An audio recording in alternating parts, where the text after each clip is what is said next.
The following podcast contains adult content, spoilers, and truth. A whole lot of truth. Enjoy. Alright, I gotta go check my hair. These stainless locks don't fix themselves. I guess I better take my shirt off. No, thank you.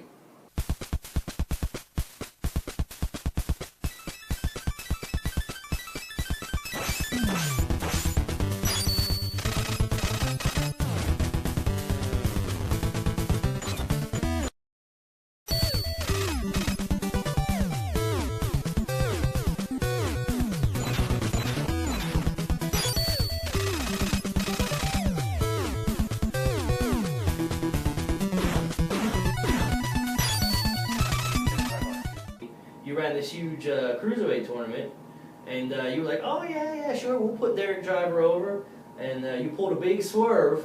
Damn right I did. Well, So that we went into the locker room, me, you, and AJ. Yeah. Yeah, and it was like, this Kirby's going over. Kirby's going over. You put me in the main event. You put me over. And I think I told him that AJ was going to go over, and I put you over, and I put you over instead. And I'll never forget. Can you remember their faces? Yeah, I'll never forget. They were standing right there watching. Derek was about ready to cry. When I beat AJ, I'll never forget. Jamie grabs his cell phone, he turns around, and he walks out, and all I hear him go is, "It's a fucking swerve!" Oh, I cursed. Yeah, because Brandon P wasn't there that night. Yeah, he calls Brandon. It's a swerve. We got work. Can you believe this? The whole time you're sitting there working Thomas, trying to take money out of him and work him over, and it just doesn't.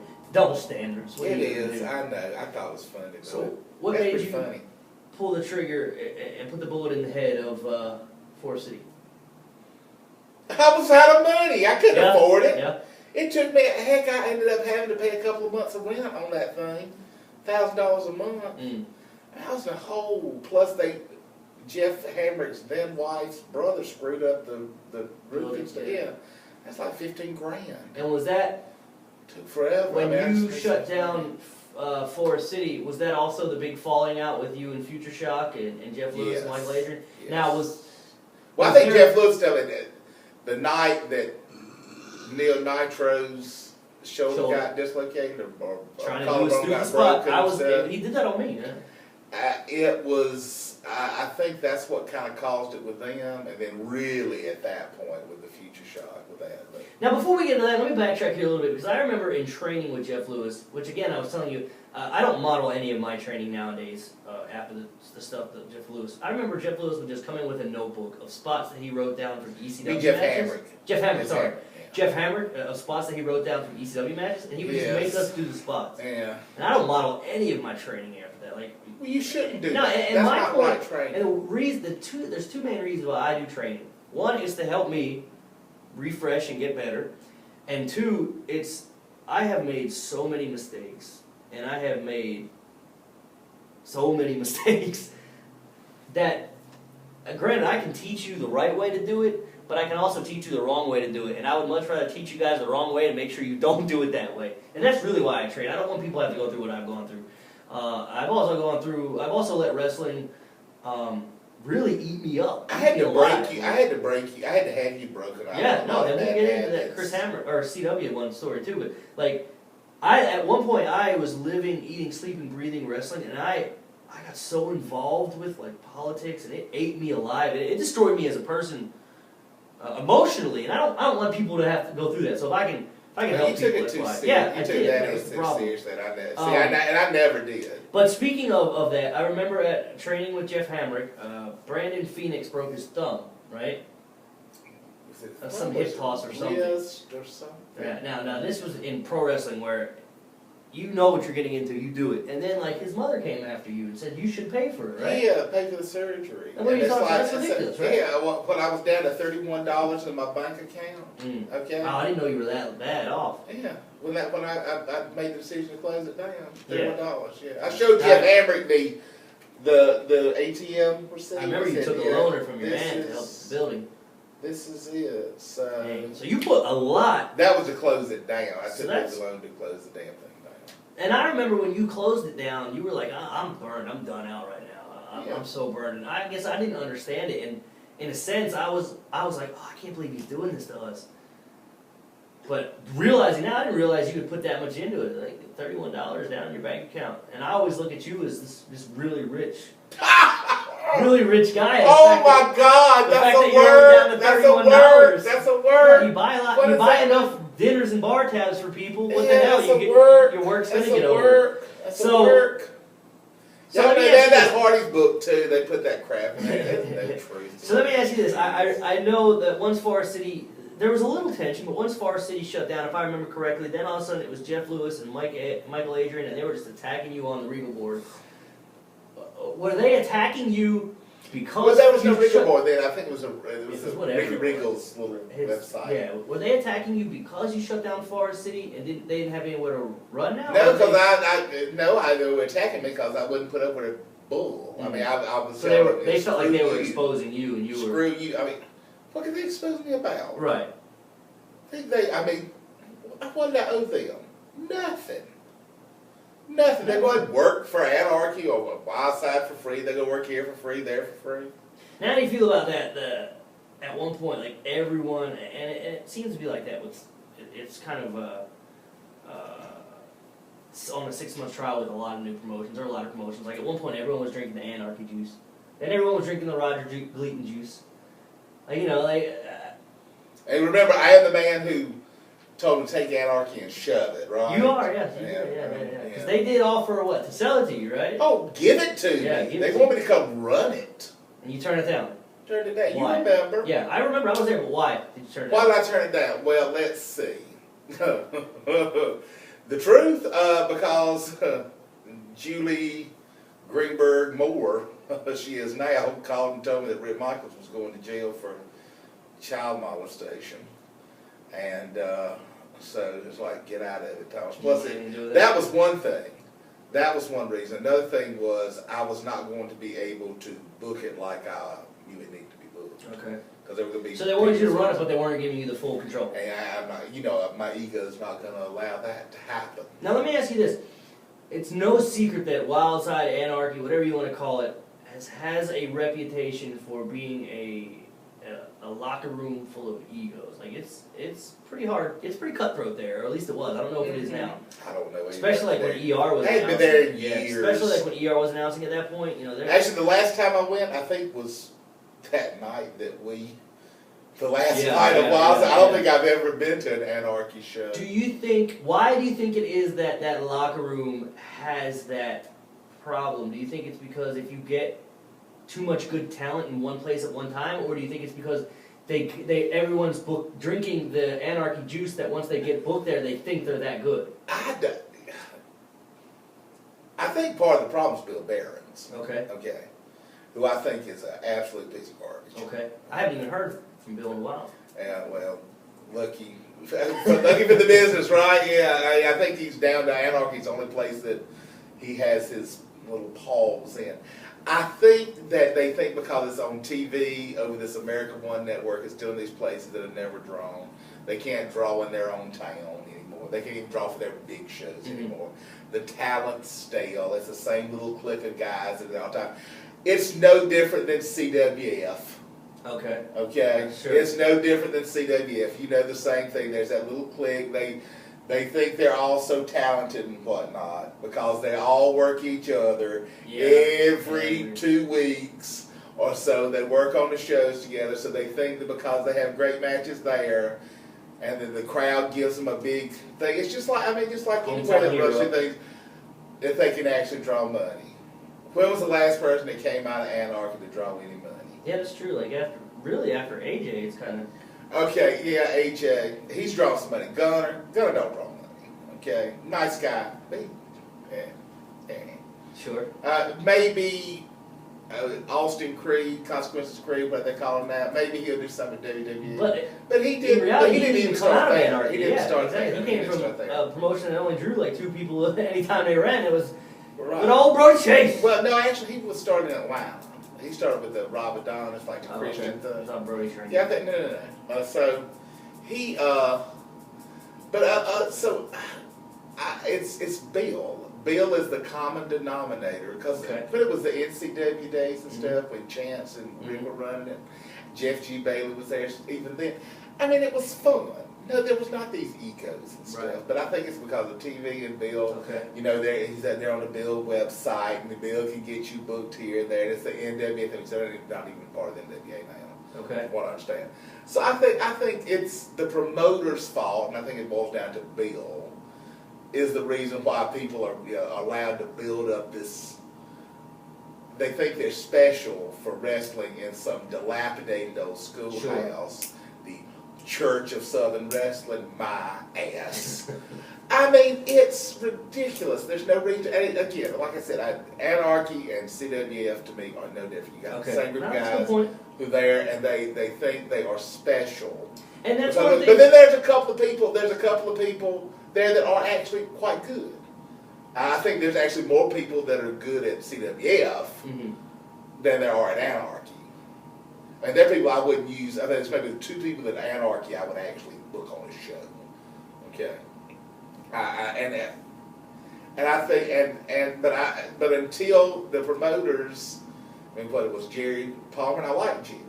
Jerry's a good guy. And there's this Franklin Dove now. I mean, I think he's a mark, but I may be wrong. But they won't change. I think Jerry changed the way they did things. So. But it's until you get rid of the problems. Yeah. And going back to what you said earlier, though, that's one thing, if I haven't, I'd like to give you credit for. You're absolutely right. If you work the same guy every week or the same group of guys every week, you don't ever get better. When I first started, I would travel with Shane Steele or the Dynamic Dudes, and we'd work the same matches in every little town that we go to. And at some point, you broke that mold by getting me booked against these bigger guys or these guys I didn't know. And you're absolutely right. The only way you're ever going to get better is by working people that are better than you. Exactly. So you can go and work Ken Magnum every Saturday wherever. Doesn't make you a good worker. You're absolutely correct. It just makes you good at being able to do an arm drag with Ken Magnum over and over and over again. No disrespect to you, Ken. You're just the first name that popped in my head. Anyway, 2-part question. Because me and Ricky spoke about this company in his shoot, and I think it's a good company to use as an example. What do you think, like, if it's only one thing, that's great. If it's maybe a three things, then whatever. What do you think, like, the biggest mistakes are that promotions run? What do you think the biggest mistakes are that promotions do that cause their downfall? And why wasn't LAW? Like, what happened with LAW? Like, they seem to have everything that they've had, everything going great for them, and then what happened there? Chris got a job with the Raleigh Fire Department. Oh, so he just stopped. Yeah.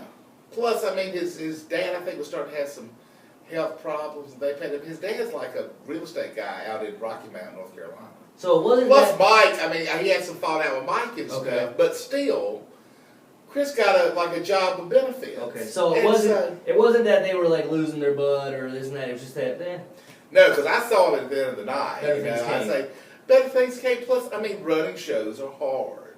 So what's the biggest mistake that promoters make or promotions make right now? Oh, where do you start? I could write a book on it. I think. Well, let's start with a podcast. They don't promote. And then we'll go to it. They don't promote. That's just it. So what you're trying to tell me is a Facebook update or sending me a Facebook invite is not promoting? No, God, no. But what about all those 200 people that said that they were attending my show? That don't come. Okay, there you go. It's easy to click accept or maybe or decline. I mean, no, you don't. If people don't know there's a wrestling show, they're not going to come to a wrestling show. It's the way it's always been. When I first started running shows, we had the big posters, the big rainbow. Yeah, we had the big rainbow posters and stuff like that. Then as time went on, we started getting more technical things. You can make a very nice poster. High Spots can make you a very nice poster. High Spots can print you off a very nice poster. I can make a very nice poster. Kirby can make you a very nice poster. You can print it off at Kinko's, okay? Or with whoever. And this is not hard, but you have got to get it out there. You can only use so much social media. It's nice that you brought this up. It's like I had a talk with Delirious, I guess 2 weeks ago. I call him Hunter.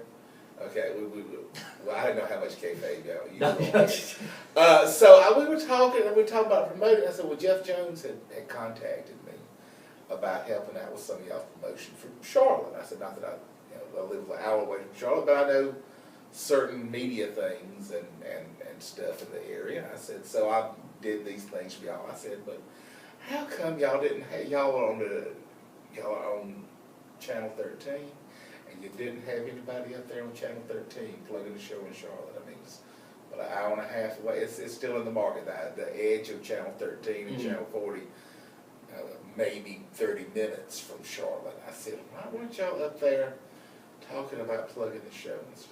So when the second or third biggest company, I mean, TNA was the same thing when I worked with them. I mean, people don't know the shows out there, so if they don't promote, I mean, and certainly if Joe Average show, just say like HVW or Trans-South Wrestling, if you don't get it out there, I mean, and it's like, okay, we're going to put something in the newspaper. Mm-hmm. Yeah, so not everybody reads newspaper. You got to have little flyers out, people got to see things. So you got to be out. They need to take almost kind of every outlet they can to reach someone, because even just printing up posters and hanging them isn't really good. Well, I think printing out posters, that's where you start. Yeah. That's better than like buying TV time or radio time or put it in a newspaper. Because, I mean, let's face it. I mean, I've joked to people about this. What I like to draw, fat kids and women, right? Okay. Well, fat women and kids, not fat kids, but fat women and kids. Okay, fat kids and women. I didn't even catch that. Yeah, fat women and kids, and so they're the ones. That folks these days don't read the newspapers. They don't listen to regular radio. They don't watch regular TV. Yeah. And stuff. I mean, so you've got to come up with other ways. And so they go in stores.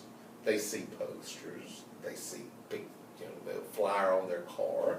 They see wrestlers coming to a school. Maybe if you got some kind of connection with that. If you got somebody, they read, or somebody in their family might read a newspaper. And like if you got a nice story in the paper about it and stuff. But you've got to get out there and hustle more now than you did, say, 15, 20 years ago when I started, because January will be 20 years that I started promoting. And you have really got to get out there and hustle if you want to get the crowd. Sure. Unless you got and you only have one shot if you bring in, say, like Matt Hardy. I mean, you bring in Matt Hardy, if there's no big conflict that night, or even if there is, and people want to see Matt Hardy, it's going to draw. I mean, Drew and Union just for an autograph sign. I mean, he's kind of reinvigorated the Indies. Yeah. And Viper did really good with him. And so I mean, he's well worth the money. Even in Charlotte last week when he was there, and it drew an okay crowd. But I know that DVD, that on demand Matt Hardy versus Kevin Steen, it's cool. I mean, you'll make 4 times what it costs for that match off of that alone, because people are going to see that, especially if it's a phenomenal match. So let me ask you this: when you got into watching wrestling way back in the day, obviously it was a different style. But you said like your favorites were Ricky Steamboat, so he was still somewhat of the flashy style for what Flash was back then. I actually quit watching wrestling for about. I didn't go to any live shows. I watched it still some on TV, but I was mainly watching World Class. I like World Class. I watched WWF. Okay. I did not go to a house. I didn't go to a live show from 1982 to 1985. Okay. And you know why I went back? I saw the Rock and Roll Express on TV. Oh, yeah? I saw Ricky Morton, man. I saw Ricky Morton on TV, and I tell anybody now, that's the greatest. Yeah. People talk about Ricky Steamboat being the greatest babyface ever. Man, he don't have nothing on Here's my Ricky question. Morton. It's obvious nowadays how wrestling has changed. If you go back and watch a match from the 70s and you watch a match now. I'm big time on Nick Bockwinkel. Like, I love a Nick Bockwinkel match. much. I just love anything about Nick Bockwinkel. I do The man too. was a freaking genius. Yes. And I actually prefer that 70s, 80s style of wrestling as to the car crashes and high spots. And I can do all that stuff, but I don't want to. And you did all that stuff. Yeah, I'd much rather tell a story with 20 minutes with an arm drag, though. Like, now you want to talk about the things old that I versus regret. new. Wait, well, the old versus new on wrestling. Like, what did you prefer? How do you feel about that change? For the better, is it for the worse? Well, see, this is where you got to talk about your evolution of thinking. Mm-hmm. And I used to, as a gimmick, say, I'm the man who burned down the old school. Yeah, you did. But I look back on that, and if there's one thing I regret, at least wrestling-wise with you, was not having you train the old school style. Sure, absolutely. And letting you do all that crazy, stupid shit. Okay? And that I think is where I did you a disservice. Looking at now, but of course, then again, at that time, that was kind of the in vogue thing, the Omega style. But you even ask them now, you ask Matt Hardy, what did I do, what would I change? I would have done all these big high spots and stuff that got me hooked on pills and stuff. And the same thing with Jeff Hardy, Shane Helms. I mean, they all tell you the same thing. Yeah. And I'm sure they've told you, they told me. And that has been, I wish the guys, I know they did it to get noticed, and it got them noticed, and it made them a careers, but God almighty, I regret. But at what price, right? I regret the hell out of it. Sure. I regret the hell out of pushing it. I regret the hell out of because when you see your friends go through that kind of stuff, that is just the worst. That's the worst thing to have to live through. And I'm glad that everybody's kind of on the other side of that now. But that's a hell of a thing to have to, when you waking up, it's like, oh God, a couple of years ago, it's like, would you please stay your ass off. I don't want to see you on TMZ this weekend, for God's sake, or, would you please stay out of the damn news. That's that I regret. So I guess now, it's like when I see the Ring of Honor stuff. And I see people, I think Eddie Edwards is just like to me, he's like up at the Matt Hardy level. And this is from having worked with him and being around him. And I'm talking about work-wise and like person-wise. He's just a very quality person. But it's like, man, do not kill yourself. Pull it back. Let's pull back. Sure. Pull back somebody. Pull back on this. You don't need to. I worry about people doing that. They watch it on the TV and watch it on Ring of Honor and watch stuff from Chikara in Japan and stuff like that.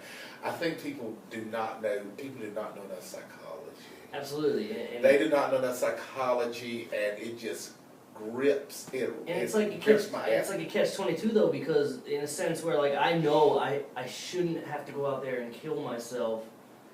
Don't. But I also tell them, but also like as a wrestler, as an indie wrestler thriving for the next booking, if I don't go out there and kill myself, I'm not going to get booked. That's what you think, and it's like, it's a catch-22. But there's a certain, you can work hard, but you can work smart. Right.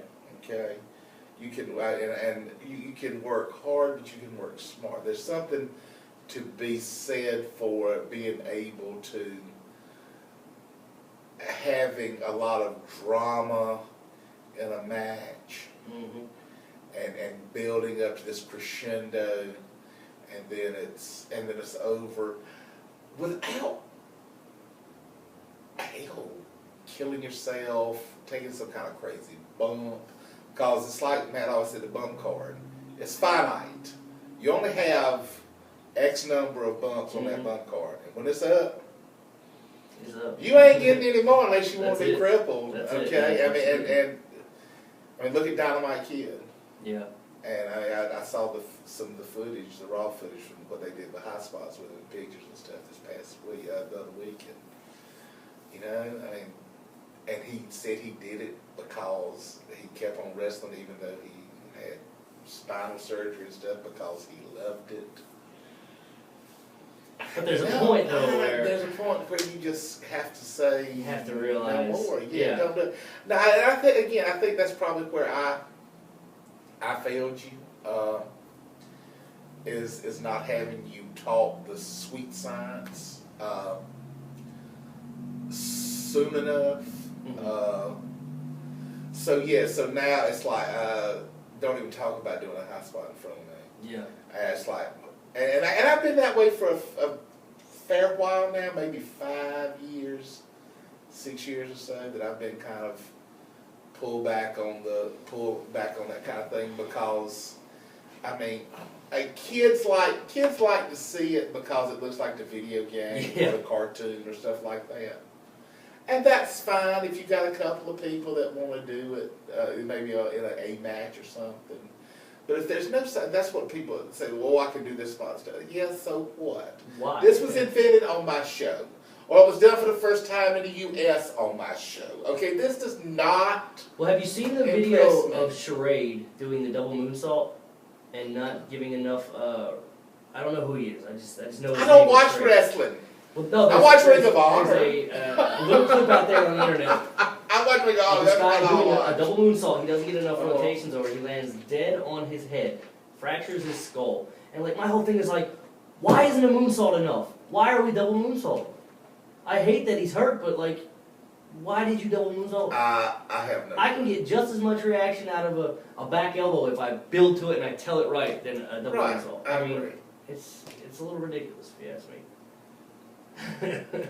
Because there's no quality control. Now you mentioned drama, so let me ask you this, and not being one to shy away from drama in our pasts.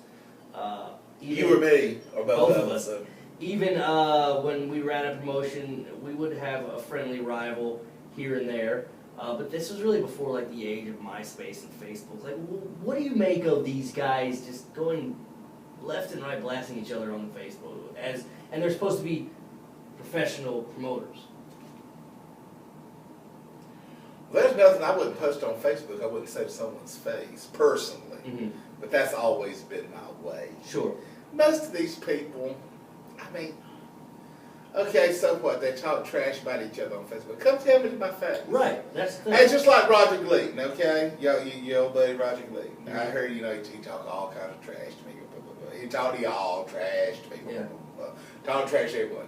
And then what? I was as close to him from me to you right now at a SmackDown show in Columbia, South Carolina, and what did he do? He walked the hell away. Oh, yeah? Coward. Well, and it's the same thing like I was telling you recently with this Ross Vegas or this Joshua Cutshaw, whatever he wants to call himself. Like out of nowhere, he just decides he wants to start making a name for himself or something amongst the Carolina boys by standing up to the bully that is Kirby Mack and shooting this and that. Oh, he needs to come up against me if he really wants a bully. He's like, oh, okay. I was like, I'm so glad you have enough balls to say it to my face, book. And he's like, okay, next time you're at HBW, I'll say something. Well, next time comes, we're at HBW, I'm playing with his kid, his son. Me and his son are having interactions. He says nothing. The next day on Facebook, he's got something to say. That's a coward. Exactly, right? It's a chicken. And it's unnecessary. This is wrestling. Why are you taking everything so serious? I don't know, Kirby. Why'd you take everything so seriously for so many years? I was bred to. You did not. No, it wasn't me. It was not me. Speaking of, this story has been out there and everyone knows about it. You paid C.W. Anderson X amount of dollars to try to kill me. I did not. I paid him to train you at that seminar, and I told trained him. And I told him teach us respect. I did tell him to teach y'all respect. You did not die. You did not go to the hospital. I earned his respect. You did not go to the hospital. I bled. I should have had you beat more. Profusely. If there's two things, one thing I should have done, I should have had you beaten more, and I should have made you set up more rings. I've set up a lot of rings. Yeah, you have not set up. This is taking down a ring last weekend. You did not set up enough. Where did you take down a ring? Evo. Really? I'm impressed. I've changed, man. A lot's changed. I just needed to. Yeah. Me too. It did. You've been involved with a lot of promotions. You've been involved with a lot of people. You've helped out a lot of things. What would you consider some of your best and worst scenario, business endeavors, let's call Business, I didn't, business endeavors, I don't think about whole things, I think about like little matches here, and discrete matches. You had some, I booked you some really good things. I booked some really good things for you, I think. Mm-hmm. I think the Mulatto Collection AT was great. Great. Davey Richards was great. Mm-hmm. Chris Sabian. Chris Sabian was I thought really good.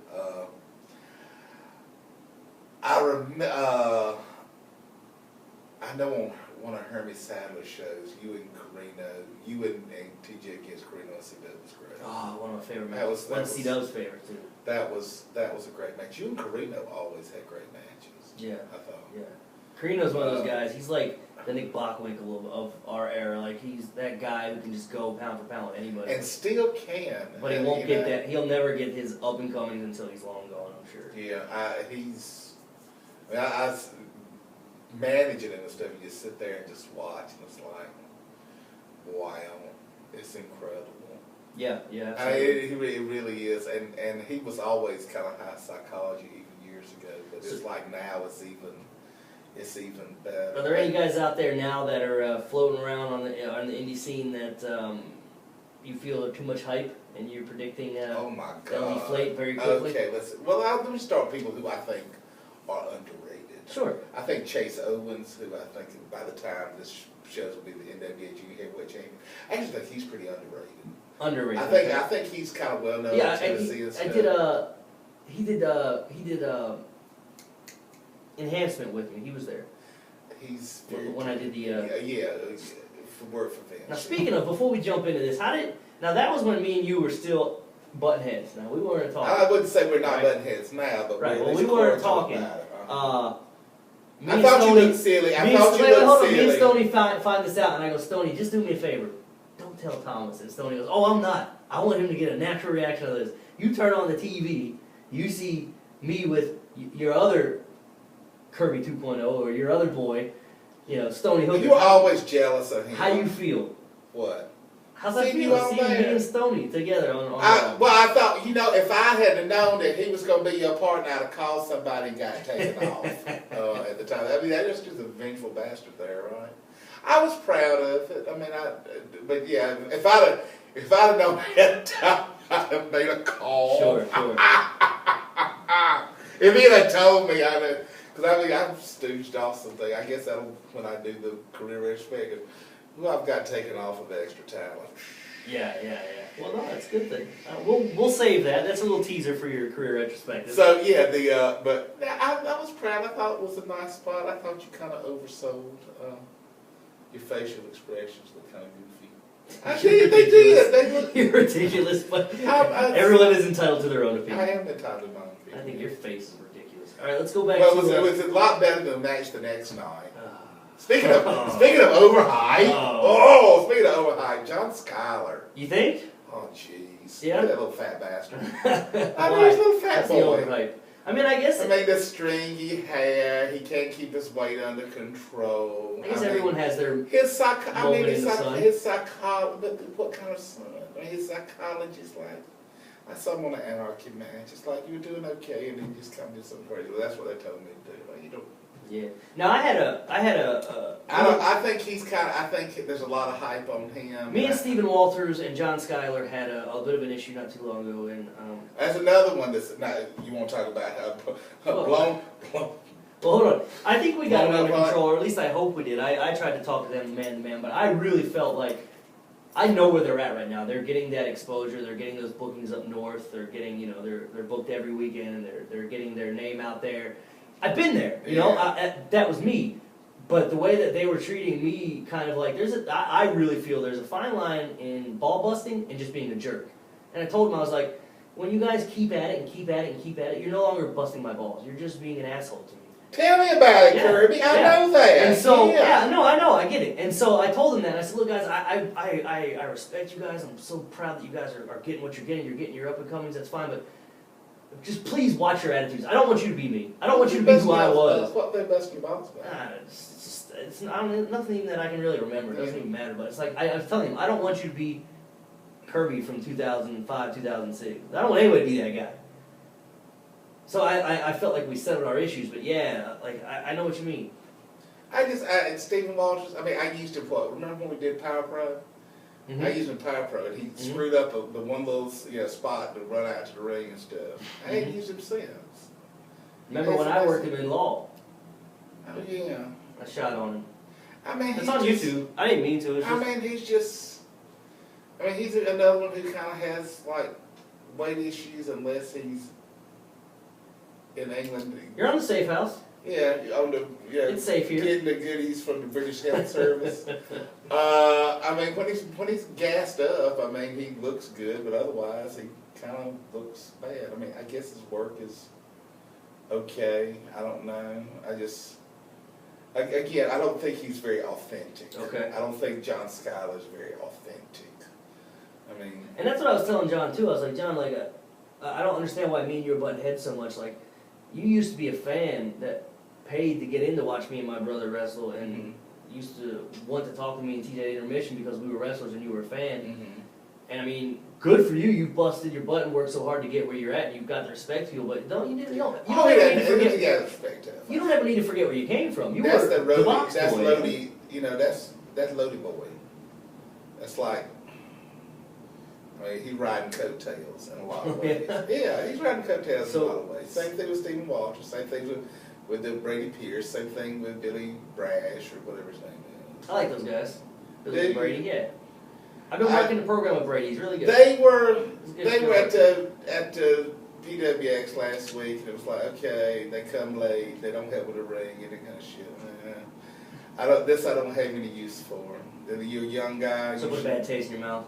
Well, I mean, they didn't add anything to the show. Okay. They don't add anything to the show. So who's more underrated? We got Chase. Chase is very underrated. I think Jeff Conley, who I've used some, is up there in Tennessee, is very underrated.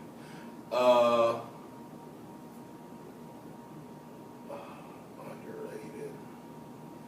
You know, that's the only thing. I don't really pay attention to much anymore. I don't know who else is out there. All right, so back on then the overhyped. Got any more? God, haven't I covered it? Any more bridges we could burn? Yes. I mean, you know, other usual Jeff Lewis. Neal, So what's the Michael promotion? Adrian.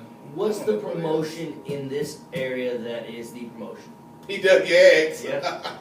I mean, yes, good. I mean, all those Hot Spots guys are good. Yeah, absolutely. Cedric's good. Caleb Conley's good. Why he's not at Ring of Honor, I have no idea. Right. Jake is very good. Plus, he is creative. Yeah. $5 wrestling. I mean, I've even gained some notoriety off of doing $5 wrestling. Then they bring in kind of the best of Ring of Honor. I mean, Roderick Strong, Eddie Edwards. Did you watch any of Evo? No, I don't watch any Evo. No. They just got, I mean, Zach Salvation, God almighty, that's overrated as hell. Oh, yeah? Well, Yeah. People like, consider him like the actual Southern Savior. You mean the Cowardly Lion? Shit, my ass. Man, Zach. No bad run-ins with him, or just he does nothing for you? Lazy, fat, nasty looking. I mean, he doesn't do anything. I mean, he's just like, I've used him before, and it's like, somebody said, oh, we got, like, in Chester, they run Zach Salvation versus Phil Shatter. Zach Salvation versus John Schuyler for the 400th time. It's the same damn match. So what's the promotion out there that needs to close their doors tonight? Well, let's see. If I could close promotions down. You're the commission now. I'm the commission now. Let's say I would start on Whitney Road and close down APW. Man, go look at. So I saw on Facebook last night somebody that's on the show and stuff, and it showed like pictures and stuff. I'm like, no wonder people don't take wrestling seriously. Okay. Well, that mixed with the drama they do on Facebook, these kids. Oh, dude, I don't know anything. I just mean like anybody on there. What I've talked to you about and trashing people on Facebook. So that's why people don't take it serious. So I kill APW. Let's see. I would make every show that's running more than once a month stop. Yeah. Okay? That's smart. I would make every show that runs more than once a month to stop. if somebody has been at a show that runs weekly or 2 weeks, if they've been there more than 6 months, I would make them leave. I'd make them go elsewhere. Kind of rotate out your talent. Absolutely. Yeah. I'd get rid of them. I'd run them off, unless they were actually helping draw. Right. Of course, the problem is those kind of shows don't draw consistently. Right. Underrated also, I think Rick Converse is very underrated. Underrated. Always Yeah, has been. yeah. Might be known But do you think it's in his that charisma? area. I think he has a lot of charisma. Really? See, I always thought he He's- kind of lacked it. I think he is a kind of cool, I think he's probably nice more guy. talented than me in the ring, but I can work circles around him in the charisma department. Yeah, I think he's somebody that can use a manager maybe to spice up things. But I mean, I think work-wise, if you want to talk about work. Now, do you feel the art of management is dead? Because I feel like a manager could really help, like a lot of these young guys in WWE that are struggling to get over. Yeah, and there's not a whole lot of people that know how to do it well. Right. No, I agree on that. And so I don't. Even at Ring of Honor, there's no. I got a text from I think that Trick Martini is terrible. really that night at with the Kevin Steen. I got a text from a guy who writes. He does a lot of covering of shows in the area. Mm-hmm. His name is Jeremy, and I got a text from him, and I was telling him I might be at the show. You know, looking forward to his review of it. And he says, I says, how's it been so far? He says, it's been pretty good, but seeing Thomas Simpson come out in a Jedi robe and with a Singapore cane like it's a lightsaber was just a highlight for me. Oh, really? I mean, that's I you like being a that. manager and you're doing your job. I mean, I like you're a character, but yet you're more memorable than probably 4 or 5 of the matches they've seen. Which goes to show you, it's not about the moves you do. It's about when I did the impression T-Dog you leave. HG thing with $5 wrestling, I did the T-Dog's Kool-Aid for Boys thing. Did you see that? No. That's actually hilarious. And I think you and TJ might have been mentioning that. Okay. But Bill Dundee saw that at Bo James' house and said, you know, he would have been a great manager back in the day. He would have really gotten a lot of heat and drawn a lot of money. And so that's very nice. Speaking of T-Dog HG boys, me and Ricky spoke about this because I felt like one of the common bonds me and Ricky always had was the fact that we always had the stigma of being someone's boy. I was Thomas Simpson's boy, he was Steve Corino's boy. But you were trained by the Hardy Boys. But it according to your wasn't- Facebook but it wasn't- and your YouTube. Well, I was.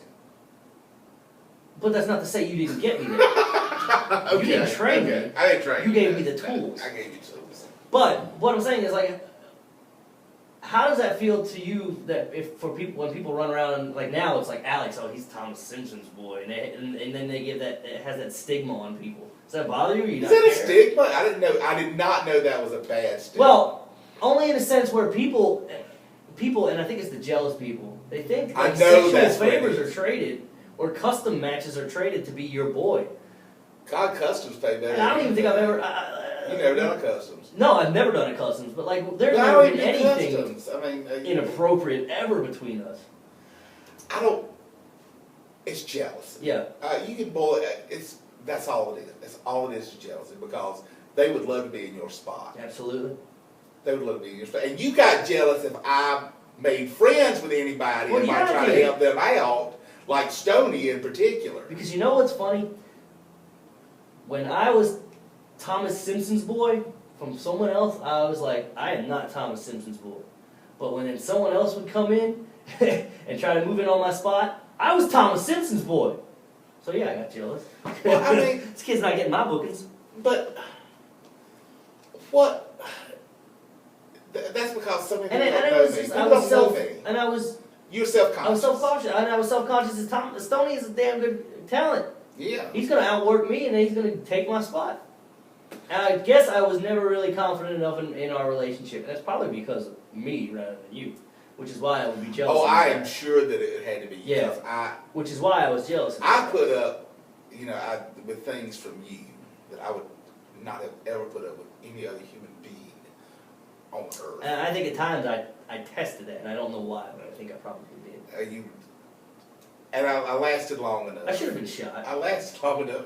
Or stabbed. Beat up enough. I Beat should up have a few been beat times. up I should have one, been beat up. So we're coming to a close here of this one. We're getting around the 2-hour mark. And at the end of every safe house, we always do a word association, but we don't necessarily do it like regular, where I say Rick Michaels and you say gay. It's word association where I tell you, I give you a name, and you give me either a funny story, your thoughts on it, a situation, or you just do your as if you don't even want to talk about it. So they don't have to be one-word answers, but they can be. So just know it can be however you feel at the time when I bring it. So let's start. They're pretty simple one. Let's start with Matt Hard. Ooh. Probably taught, Matt taught me how to be a good promoter, a good booker, watching him. There's a lot of love there to this day, 15 years later. Yeah. And there's just so much love that I have for him and he has for me. And it's just like every little time. It's just like last week in Charlotte, we were just sitting down and just kind of relaxing. Reggie was there, me and him and Reggie just sitting there talking. It was a nice time. Yeah, it was a nice time. Shane Helms. I think everyone's butted head with Shane Helms. Oh, I had the worst. Oh, Shane was the hardest person to deal with back in the original Omega days. And then things just kind of evolved nicely and stuff. And I take a bullet for him. He's just a nice. I love him, deeply. Again, there's more love there, but it's not like we did not get off to a good start originally. But now, just wonderful. He's somebody that's hard to get to know. Yeah. And not a lot of people know him. I'm proud to say I do, and I love him. He's wonderful. Eddie Rich. The best and that's there is, man. I really actually, hey, I do too. And on top of it, I did tell him. I said, we've been talking about doing this Chuck Coates benefit show. And I said, well, it's going to be an Omega show, and I'd really like you to announce it. He said, yeah. So I think he's about to. Because I hear so many people imitate him. They try. All around, not just here in the area, but like off in places. So I think he's really, really talented. Could make a lot of money off of it if he wanted to. What about Blake? Let's give old Blake Arledge a shout out. That's my rock, man. If I got a question about something or should I do this? I have a lot of fun with Blake. Yeah. He's probably my best friend. He's just a wonderful guy. Tyshawn Williams? There's a checkered pass there. Oh, well, it's like this. Not as checkered as ours. No, not quite. But with him, he actually listens to me, and he admits that I've taught him a lot, and I think he does a very good job. He just... Sometimes he'll do things that'll piss me off, and it's like, okay, I'm not going to speak to you for about 6 months. He'll come back and it's like, Thomas, I'm sorry about this, but can we work together again and stuff? So he's always good for a laugh. I think he's the best promoter around here, out there. Definitely has the best shows. Joey Sylvia. I think he was overrated. Y'all had you and TJ against him and Jake was good, but that was all our booking. That was my Tasho's booking. No, yeah, absolutely. That put that did that. I think he's good for spots and stuff, but I think he could learn to use psychology. He's an okay guy, I guess. Otherwise, if he could leave his wife at home. CWF Mid-Atlantic. CWF Mid-Atlantic. He'll leave his wife at home. His wife's a worker. That's no, she's not the worker. CWF Mid-Atlantic, kind of got the anarchy syndrome, same old guys. Jeff worked for me, Jeff Rudd, Gemini kid, Coach Gemini is now. Yeah. He worked for me years ago for Omega. I like Jeff a lot. I think they, when we did business with the AWA and stuff, they never gave me a dime for that AWA heavyweight tournament. So I don't think much of their business stuff. They're all right guys. The workers that come from there, they watch too much Japan, Chikara, or Ring of Honor. They're too stiff. There's a couple of good ones from there. I liked kind of little kid Matt Smith. I think he does a good job, like with his work. I think but some of it, like Chiba Kid, I think he gets over like kids and stuff. Sure, yeah. His work is not good. What about Talganya? Talganya. Oh, I hadn't thought about him in a long time. Talganya is a gimmick in its own, bro. He is a gimmick. Yes, I love the guy. I can say he's a gimmick. It was interesting doing business with him. You guys butted heads. He was not going to tell me what the hell to do. Yeah. I don't care if he is the president. He wasn't telling me what to do. Yeah, absolutely. Nobody telling me what to do. I remember that. It ain't happening, right? Yeah. I ain't going to let you lose to some jabroni from out in the Midwest. No, this is not happening. Some freaking nature, the Erico. No, that wasn't happening, son. What about Gary Benfield? Viper. You guys have a history there as well?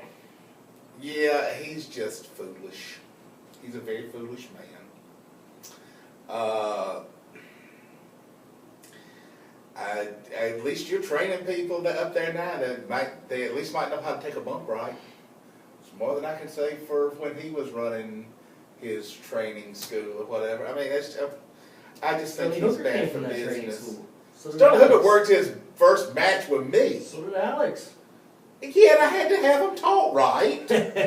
Just like you came from APW, but I had to have your ass taught right. Yes, you did. You okay, certainly did. Yeah, so I mean it's. What about Gary's rival RWA?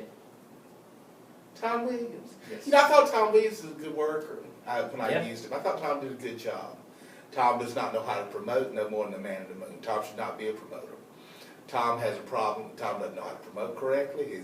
They don't. I mean, what he burn Mary into the ground. I mean, they burn pretty much wherever they go to the ground. He's too much about his friends. I wouldn't use somebody like. I mean, I guess he's got somebody now that pays his bills for him or something. I don't know. I think. And it's just the buddy system. I hate the buddy system. Yeah. I mean, now I used to use you, and people say, "Oh, Tom's going to use so and so." But I mean, you had talent, and you could put on a good match and stuff. But I mean, some people like this, like fat people doing stuff and whatnot. It looks like the elephant farm or something. I don't know. This is not. I recently had a talk to a guy who defunct from there and came over to HBW and. After one night at HBW, he was just so relieved. You could tell that he had this weight on his shoulder. Well, they think they well, and he said, I just never been in a locker room that was so much worried about what other people are doing and so much drama than I had as I was there. Well, it's, you know why, though, because of Stephen Walters and that little crew. They have a certain mentality that they I don't know why they have that mentality or something. I don't know what it is. I don't know who else is using that exactly. Now, doesn't he use Lawson? Yes, super. And Ethan Case? Yes. Yeah, that things are garbage. They're garbage. You know, remember that night we beat the hell out of them? I mean, we beat them. We shot on them so hard. Ethan and his partner. Ethan and Law. That's who it was. It was Ethan and Law. Yeah. I was also thinking about that time me and TJ shot on Ethan and his other partner for Power Pro. Oh, well, this is just for us. I mean, this is just me. I remember that now. Yeah, I remember that. Jeez. Yeah. They might have went over, but they didn't get up. They didn't get put over, did they? They didn't feel good the next day. No, they sure didn't. Crucifix. Oh, you don't know who he is? I can pull up a photo. Oh, no. I can pull up a photo if you don't know who he is. Not many people do. Oh, well, it depends on what he's wearing. Can you bridge Crucifix? No, a little bit more than that. God, he's never been any good. Can't wrestle for shit. Fat, out of shape. I mean, unless he's gassed and whatnot. He's crazy, man. Something. He's out there. Something's not right with him. So I don't know. Him and that Las Vegas kid. Yeah, I used him a couple of times. Well, like maybe once, and he no-showed a couple of times. I mean, he's tall. Big guy, but that's pretty much He'd be fat. I mean, he can't stay in shape. I don't think his psychology is anything. Yeah. Derek Rice. Ooh, no, I think he's very underrated too. I think he's so underrated. And I think his size. He's finally gotten into some good shape. Just don't know if he has the look. I thought, well, yeah, but But then Daniel Bryan. But I think Derek could do things even not jacked up. I mean, I think he does stuff like Dragon Gate or something. Yeah, he does. I think he does. At least when I use it, I haven't used him in a long time. Because I don't look anything. But he does a hell of a job, and does a great job. But he's, I think if he were to maybe shave his head, get a short haircut, kind of like mine, I think it would help his look. Because I mean, he's kind of losing his hair. But I mean, his talent. I think he looks professional. His talent is phenomenal. I think he's an excellent man. Really, I do. And maybe I can get a chance to work with him. So. Can you, just for fun, run down a list of people you ran out of the business? Oh, geez, let's see. Alex Stone, Shane Steen, Jay Freeze. I ran out of business. Yeah, I'd say, absolutely. Yeah. I don't know if there's any guys recently is what I was asking. I don't know if you've been... Oh, that guy, who's that guy that shot him so hard and beat up at that business? The thing on YouTube.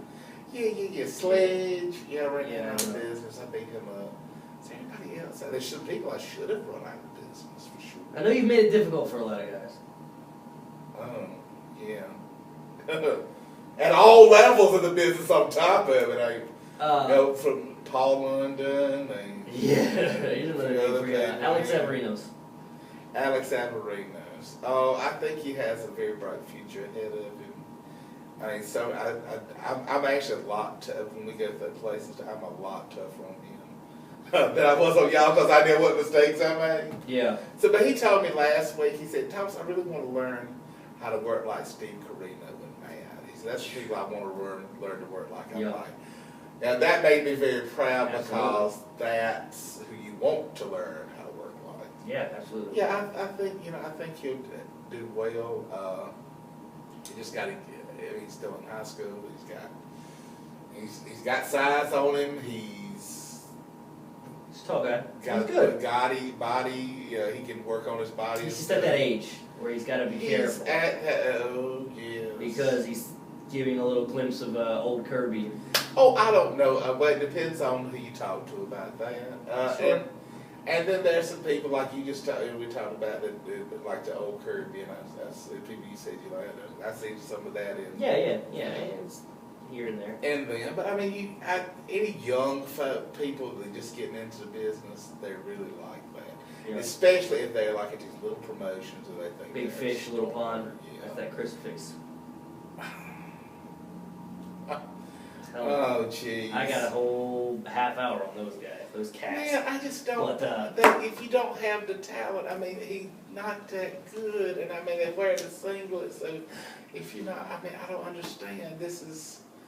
It's like, what do you have to be egotistical about? Yeah. You hadn't drawn money.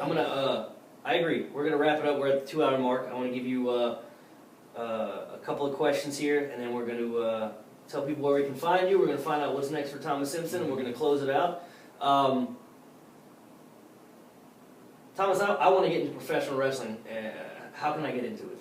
Kiss my ass. You don't need to be in professional wrestling. It sucks. The business is going to the shitter. You don't need to be go do something else. Go do MMA. Go be in a band. Now, coming from a guy who loves it so much, why is it that's your answer? Because it's the truth. I'm not going to tell anybody, I would never have let my kid get into this business. No, I mean, I wouldn't have. I don't try anybody that wants to get in it now that's not already in it. I don't want anything to do with it. I mean, stay away. I mean, it's just because it's get an education, get a job. If you want to have a family, get married, have a wife, have a kids. Concentrate on that. Because I mean, this is like play. If you want to be an actor, go do the community theater. Yeah. Okay. It'll help your body most certainly. And don't get into it. You don't want to be one unless you go do something like unless you might get into developmental or something. Okay, if you can get in developmental, if you can go and train there, but you better have a certain look. You better have some charisma. I mean, I know they're signing some guys that don't necessarily, that I'd have never thought would have gotten signed. Yeah. Of course, when they get off the gas, they're going to be, when they have to, yeah. Yeah, exactly. What is wrestling missing today? The element of surprise. Yeah. There's nothing ever surprising, because I remember angles and stuff. Recycle. It's like, oh my God, this is happening now. Like somebody coming from WWF to WCW or such, surprises. I'm not surprised by anything. And I think part of it has to do with being inside the business and being so connected to so many people and things. You hear about things like, you hear weeks in advance, like, when Matt said, I'm going to be on, I'm going to do some stuff with them. Okay, so it was no big surprise for when things happen. Right. So I guess the element of surprise is missing. I'm not surprised. I want to be surprised. I want to be, holy cow. Yeah, blown away. Yeah. So I miss not going to a show and being a fan anymore, to see the excitement going on. I'm a professional wrestler. I've been doing it for about 3 or 4 years, but I just can't seem to break out, man. What advice can you give me? What do I need to do to be? What have you been doing? Whatever you have been doing, change it. What's the one thing that an independent professional wrestler can do to break the mold of just being an independent professional wrestler? You develop it all the time. Get everywhere. Go everywhere you can. Get booked as much as you can. Don't worry about money. At first. Well, at first I wouldn't worry about money, but get and only don't go work some shit show out in the boonies if you're gonna work a piece of shit. You only get better if you work better people. Absolutely. So you should be working the best people you can. Constantly. If not, stay at home, save your money. If you're not improving. Watch a match on YouTube. Watch a match so much more. Watch a match. Seriously, you watch a match more on YouTube. If you can't work anybody, anyone better. And if you can't, if there comes a point you think I can't improve, just know that you're going to be the weekend warrior for the rest of your life and the rest of your career. Here's a name too before we close out, because this is kind of a tragic swan song story. Champagne. Yeah. Marty Garner. What do you feel about him? I love Marty. You feel he never got what he deserved? Marty's worst enemy was Marty. Yeah. That mouth. Seriously, Guilty. he had a lot of talent. He would have been the best manager. Yeah, he'd have been a Cornette, Heenan level manager. The work wasn't there though. Yeah. It never was there. But the manager-wise, Yeah, he oh had character. my God. He had character, that's for sure. Oh my God. And that's something that'll come up when I do my Okay. retrospective about something that they had planned for him to Sure. do. His charisma, he could teach everybody about charisma. Yeah. So what's in the future for Thomas Simpson? What can we expect? About 2 years of doctorate and getting out of this crap. By the time You say you're getting out, but Thomas, you've been retiring since I got into the business. You quit every year. Shut up, Kirby. Asshole. I don't know. I think there's. And you mentioned this customs thing. I think there's some stuff there with customs. I think there's some money to be made with matches that are not necessarily, just like what I posted on YouTube from the other week, just at the house watches. Okay, this show got canceled. Let's put this match together and see how it goes. And it was good, and people like it. Who was it? Somebody was running their mouth about that. Was it Crucifix or something? I don't know. They're not my friends on YouTube. They're not my friends. They're jealous they didn't get booked. Yeah, that's what it was. I thought you told me though. I can't recall. They're jealous they don't get booked. I can't agree. help it. I can't help it. So we've talked a little about you've got this upcoming career retrospective DVD you're putting out. You want to kind of sell that to people when that is? Couple or when of they can years. expect that? It'll probably be in about 2 years. Okay. Yeah, it's just. You're doing that with High Spots or? No, I'm doing it with Telly Business, who runs Title Match Wrestling, Yep, he's yep. going to do it. Okay. He's going to produce it for me, and Good just stuff. kind of looking back at what I was involved in, what I was promoting, just kind of leading up to whatever. I don't think Mike Howell is. I'm sure people want to know what's going on with any Omega stuff. Mike said, "When are we going to run Omega again?" I said, "Ask Matt." He said, "Well, Matt, the boys aren't interested in doing anything because they're so busy doing other stuff." I'm like, "Mike, you and I are both mid-40s. Everybody else is heading toward 40." I said, when everybody gets tired, when they go through another like WWE run stuff, I said, maybe after that everybody will be ready to do something, but who needs to now? Yeah. I said, we are getting ready. I'm going to release kind of the raw Omega footage from years ago. The Cool. videotape. Got that to look forward to.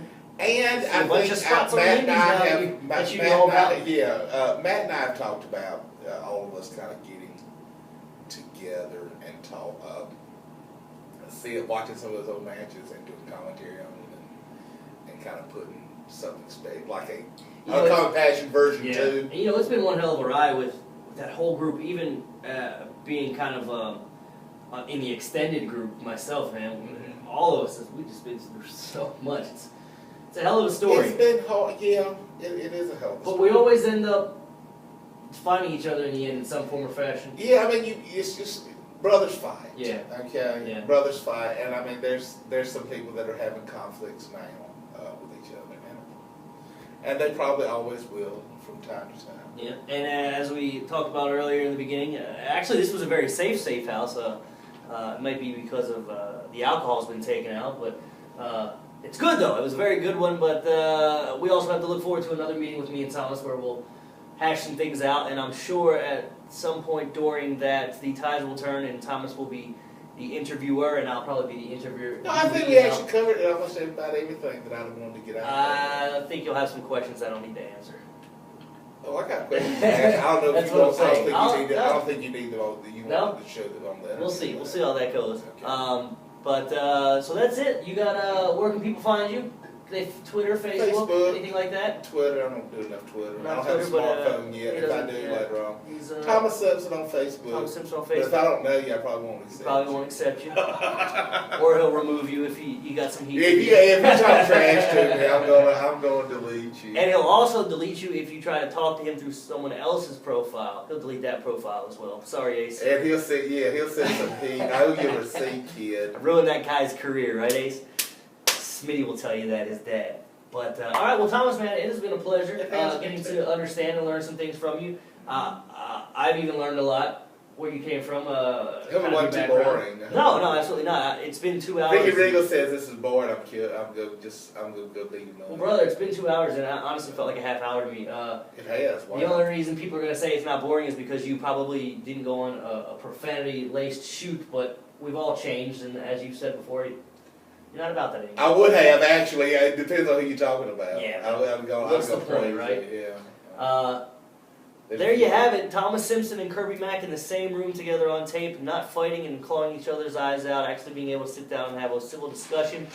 Two guys coming together over one passion and one bond. An uncommon passion, but a passion nonetheless. Ladies and gentlemen, I want to thank you for joining me on episode 5 of the Safe House.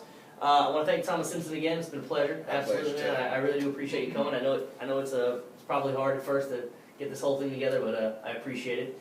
I look forward, though, to getting back together again, whether on camera or off camera, hashing out some differences. And if I haven't said it before, I'll say it again. This man right here was very instrumental in my career, in my training. If it was not for this man right here, you would not know who this man is. The 3 people out there that do know me. It's an incredible thing when you rush to the TV every Monday night and sit down and watch guys on TV and idolize them. But it's even more so incredible when you're able to pick up the phone and call them when you have a question. And it's because of this man right there that I have the friendships that I have with guys like Matt Hardy, Jeff Hardy, Steve Carino, C.W. Anderson. I can call all those guys that I idolize my friends, and that's priceless. That's something that I wouldn't give back, and that really is what I like to consider one of the biggest accomplishments in my career. And I owe it to Thomas. And so if it hasn't been said, I'm telling you that now. And I'm telling it for the world out there to hear. It was my pleasure. You did a lot for me, was my regardless of pleasure. how I treated you or It was my pleasure. what I did. It was a lot of pleasure. With that being said, ladies and gentlemen, have fun. And remember, it's never too late to make a change. As you can see right here.